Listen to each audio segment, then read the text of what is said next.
We have another organelle which is nucleus. Nucleus number 1, it is discovered by Robert Brown. इतना मैं लिखूंगा, मैं पूरा सेंटेंस नहीं लिखूंगा. Discovered by Robert Brown. Number 1. Number second point बेटा, अगर हम इसकी नंबरिंग लिखेंगे, ये कितने होते हैं एक सेल में, नंबरिंग ये वैरी हो जाते हैं. किसी सेल में 1, किसी सेल में 2, किसी सेल में 2 से ही ज़्यादा, और किसी सेल में कोई न्यूक्लियस ही नहीं होता है. तो मैं एग्जाम्पल दूंगा बेटा. तो यहाँ पे मैं लिखूंगा पहला पॉइंट, ई न्यूक्लिएटेड सेल. ई न्यूक्लिएटेड सेल, सर वो सेल जिसके पास न्यूक्लियस नहीं होता है उसी को बोलते हैं ई न्यूक्लिएटेड सेल. एग्जाम्पल मैं दूंगा, सर किस सेल में न्यूक्लियस नहीं होता है.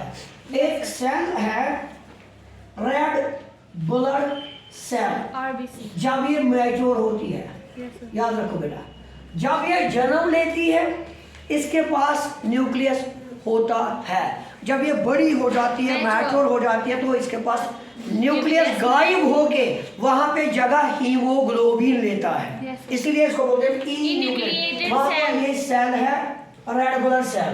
जब इसने जन्म लिया तो इसके पास न्यूक्लियस था. जब ये बड़ी होगी, मैच्योर होगी, काम अपना करना शुरू कर दिया, तो न्यूक्लियस गायब हो गया, वहां पे जगह हीमोग्लोबिन ने ली जगह. तो रेड ब्लड सेल जो मैच्योर होती है, they lack nucleus. Number 1. Number second point, किसी सेल में 2 न्यूक्लियस होते हैं, उसको हम बोलेंगे बाई न्यूक्लिएटेड.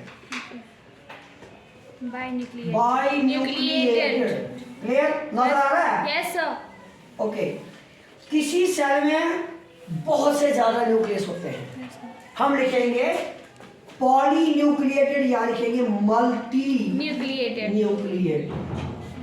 तो ये बात होगी बेटा number of nucleus.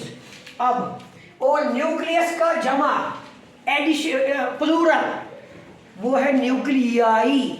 Nuclei NUCLEAI nuclei.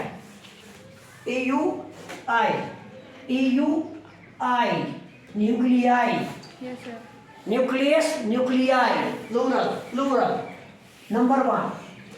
Number second point, third point, अब हम बात करेंगे बेटा इनकी शेप्स की. जो न्यूक्लियस होते हैं इनके बहुत सारे शेप्स होते हैं. तो पहला शेप, ये ओवल होते हैं, ये हॉर्स शू शेप्ड होते हैं. क्लियर? ये होते हैं बाइलोब्ड, ये होते हैं ट्राइलोब्ड. मैं वो बनाऊंगा बेटा. अगर ओवल की शक्ल बनाएंगे तो इस तरह ओवल होगी, ओवल न्यूक्लियस. हॉर्सशू तो इस तरह इसकी शेप होगी. और तीसरा मैंने यहाँ पे लिखा bilobed. Bilobed means two lobed nucleus. इस तरह एक न्यूक्लियस होता है. जो हमारे खून में सेल्स होते हैं उनको बोलते हैं बेसोफिल्स.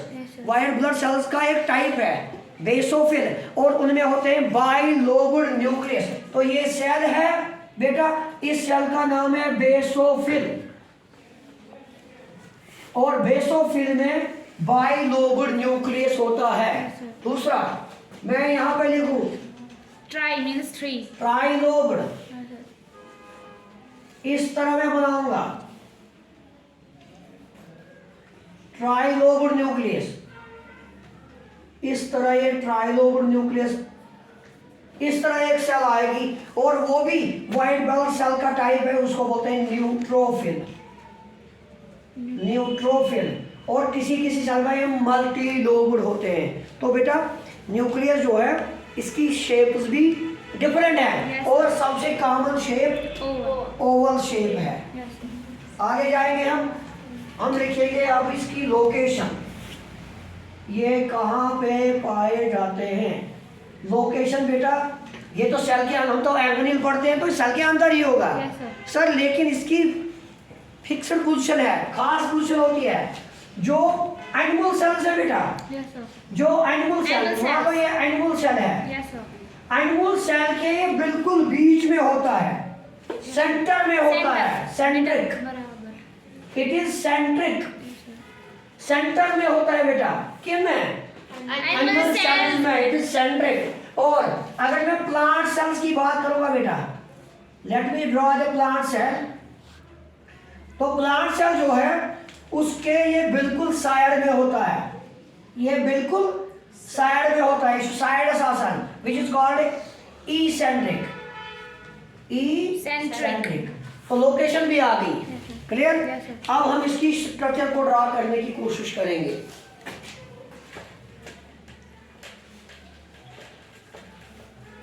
इसके अंदर क्या चीज होता है?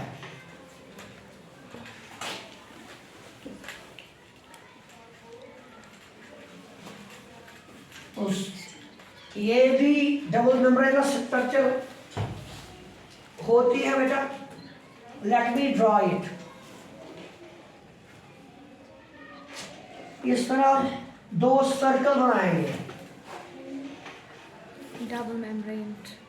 डबल मेम्ब्रेनस स्ट्रक्चर बनाएंगे आप। This is the structure of Nucleus. Nucleus. Yes, फिर बीच में रब करेंगे, इस तरह आपको बिल्कुल आसानी होगी। और रब करेंगे, इनको ज्वाइन करेंगे, रब करने पर इनको ज्वाइन करेंगे आप, तो ये बेटा बन गया आपका न्यूक्लियस। न्यूक्लियस का स्ट्रक्चर,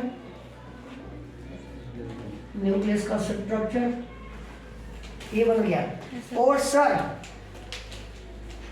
इसके भी दो मेम्ब्रेन हैं, ये हो गया outer membrane And second Okay. one is inner membrane. और ये हो गया इसका Inner membrane. Inner membrane. बेटा जो मैंने बीच में गैप रखी, Yes, sir. इस गैप को मैं इस रेड पेन से हाईलाइट करने की कोशिश करूंगा। This is called nuclear pore. Yes, sir. Nuclear Pore. Pores इनको बोलेंगे, बहुत सारे पोर्स होते हैं। अगर आपसे पूछा जाएगा कि एक सेल में कितने न्यूक्लियर पोर्स होते हैं, एक सेल में 1000 से लेके 10,000 तक न्यूक्लियर पोर्स होते हैं। फ्रॉम 1000 to 10,000 न्यूक्लियर पोर्स होते हैं एक Per cell. न्यूक्लियस में, एक न्यूक्लियस में इतने पोर्स होते हैं। और बेटा इसके इर्द गिर्द क्या है? सॉरी, इसके इर्द गिर्द एक सेल है, Yes, sir. ये सेल है और ये सेल के अंदर न्यूक्लियस है। सर इस न्यूक्लियस को भी चाहिए ग़िज़ा, इस न्यूक्लियस को भी न्यूट्रिएंट चाहिए, ताकत चाहिए, तो वो कहाँ से मिलती है? सर वो इसी न्यूक्लियर पोल से इसको मिलती है। फ्रॉम द साइटोप्लाज्म, यहाँ पे साइटोप्लाज्म है, Yes, sir. Clear? Yes, sir. बाकी सेल का साइटोप्लाज्म, और इसमें से ताकत इसको मिलती है थ्रू दिस न्यूक्लियर पोल। इसलिए ये बहुत सारे होते हैं, Yes, sir. ठीक है। और एक चीज, इस न्यूक्लियर पोर के बदले बाद इसके अंदर, सेल के अंदर, let me draw it with another colour so that it would be distinguished to everyone. This is also the cytoplasm बेटा। Yes, sir. मगर ये किसका साइटोप्लाज्म है? न्यूक्लियस का। न्यूक्लियस का साइटोप्लाज्म न्यूरोप्लाज्म कहलाएगा, Yes, sir. या nucleoplasm, sorry, this is called Nucleoplasm. Plasm. Nucleoplasm. और इसमें बहुत सारे एंजाइम्स भी होते हैं और डाइवैलेंट आयन्स भी होते हैं। और इस तरीके का थ्रेड लाइक स्ट्रक्चर इसमें मिलेगा आपको, इस तरीके का थ्रेड लाइक Structure. स्ट्रक्चर मिलेगा आपको, जिनको हम बोलते हैं Chromosome. Chromatin fibres. क्या बोलते हैं? Chromatin fibres. Yes, sir. तो बेटा मान लो ये एक क्रोमैटिन फाइबर है, क्लियर? Yes, sir. यही बिल्कुल शॉर्ट होके दो इस तरह। और ये हो गया एक विंग होगी क्रोमैटिड, दूसरा विंग बोलेंगे इसको क्रोमैटिड। ये क्या था भाई? Chromatin fibre. क्या था? Chromatin fibre. और जब यही शॉर्ट होता है, जब सेल में काम होना शुरू हो जाता है, तो ये बन जाते हैं शॉर्ट विंग्स। और एक विंग को बोलते हैं क्रोमैटिड। क्रोमैटिड जो क्रोमैटिड को जोड़ता है, ये वाला पॉइंट, इसको बोलते हैं सेंट्रोमियर। सेंट्रोमियर। और जो दो क्रोमैटिड मिलके ये बनाते हैं एक क्रोमोसोम। तो क्रोमैटिन फाइबर के पास होते हैं क्रोमोसोम, और क्रोमोसोम क्या है? Part of DNA. ये इसमें सारी जेनेटिक मटेरियल जो है वो, तो जो क्रोमोसोम है इस न्यूक्लियस के अंदर सारा डिपेंडेंट उन्हीं पे है, सारा दारोमदार उन्हीं पे है। हेरिडिटी, जेनेटिक्स, कैरेक्टर का ट्रांसफर होना, वेरिएशन का आना, ये सारा डीएनए मटेरियल एक्चुअली न्यूक्लियस के अंदर होता है in the form of fibres. जो फाइबर होते कहलाते हैं क्रोमैटिन फाइबर्स, और क्रोमैटिन फाइबर्स ही क्रोमोसोम्स बनाते हैं। हमारे जिस्म में कितने हैं? 46 क्रोमोसोम्स या 23 पेयर्स ऑफ क्रोमोसोम्स। तो उनके टाइप्स में आपको यहाँ पे दे दूं बस। दूसरा बात, टाइम या टाइप को बताने से पहले जिगर, इस न्यूक्लियर जो इसका कवर है, इसका इसकी मेम्ब्रेन, उसको बोलते हैं न्यूक्लियर मेम्ब्रेन। Mind it. आज आधा लेक्चर होगा, आधा दूसरे वीडियो में आएगा इसका, न्यूक्लियस का। सो बेटा, इसकी मेम्ब्रेन को न्यूक्लियर मेम्ब्रेन बोलेंगे, इसके साइटोप्लाज्म को न्यूक्लियो प्लाज्म बोलेंगे, और इसके अंदर क्रोमैटिन फाइबर्स हैं जो क्रोमैटिड्स बनाते हैं, और दो क्रोमैटिड मिलके एक क्रोमोसोम बनाते हैं। आपका स्टैंडर्ड लो है, इसलिए मैं ऐसे ही बोल रहा हूं।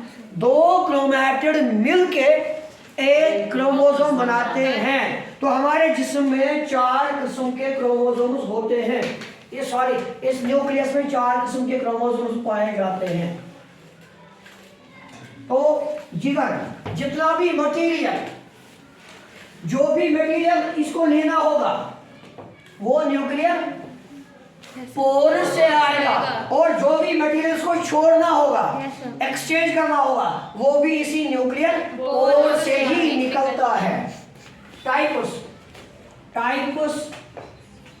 Of chromosomes. 4 टाइप्स हैं इसके। पहला टाइप, उसको बोलेंगे मेटासेंट्रिक। दूसरा टाइप, उसको बोलेंगे सब मेटासेंट्रिक। तीसरा बेटा, उसको बोलेंगे एक्रोसेंट्रिक। और चौथा, उसको बोलेंगे टीलोसेंट्रिक। इनकी फिगर कैसे होगी? तो बेटा मैं इसको बनाना चाहूंगा। मेटासेंट्रिक मतलब जिसके ये विंग्स बिल्कुल सेंटर में होते हैं, ना एक छोटी ना एक बड़ी, नशो क्रोमैटिड लाकुड नशो गोल, एक सेम क्रोमैटिड होते हैं। क्लियर? और बीच में ये सेंट्रोमियर होता है, इसको बोलेंगे मेटासेंट्रिक। फिर दूसरा, मैं एक विंग छोटी बनाऊंगा और एक विंग ज्यादा लंबी बनाऊंगा, इसको बोलेंगे मेटासेंट्रिक। थोड़ी छोटी और थोड़ी लंबी। तीसरा एक्रोसेंट्रिक मतलब एक बिल्कुल छोटी और एक बिल्कुल लंबी। क्लियर? इसको बोलेंगे हम एक्रोसेंट्रिक। और इसको आप बना सकते हो दो भी विंग्स, मैं ऐसे ही समझा रहा हूं। तीसरा टीलोसेंट्रिक हो गया, जिस क्रोमोसोम के पास ऐसे होते हैं ये विंग्स, टोटल कुछ नहीं होता है ऊपर, ये हो गया टीलोसेंट्रिक। तो बेटा इसके बाद जो ये न्यूक्लियर मेम्ब्रेन होता है, इसके पास जुड़े होते हैं राइबोसोम्स। Very nice. तो बेटा ये कौन सा राइबोसोम होगा? Bound ribosome, bound. राइबोसोम। तो इस न्यूक्लियर मेम्ब्रेन के पास भी बाउंड राइबोसोम होते हैं और यहाँ पे बिल्कुल इसकी ब्रांचिंग इस तरह निकलती है, इसी न्यूक्लियस की Yes, sir. इस तरह ब्रांचिंग निकल रही है और ये ब्रांचिंग क्या है, ये एंडोप्लाज्मिक रेटिकुलम की ब्रांचिंग है। क्लियर? सो इसी के अगर इस पे राइबोसोम लगे हैं तो ये बन गया रफ एंडोप्लाज्मिक रेटिकुलम। अगर इसके पास राइबोसोम नहीं होंगे तो इसको बोलेंगे स्मूथ Smooth एंडोप्लाज्मिक endoplasmic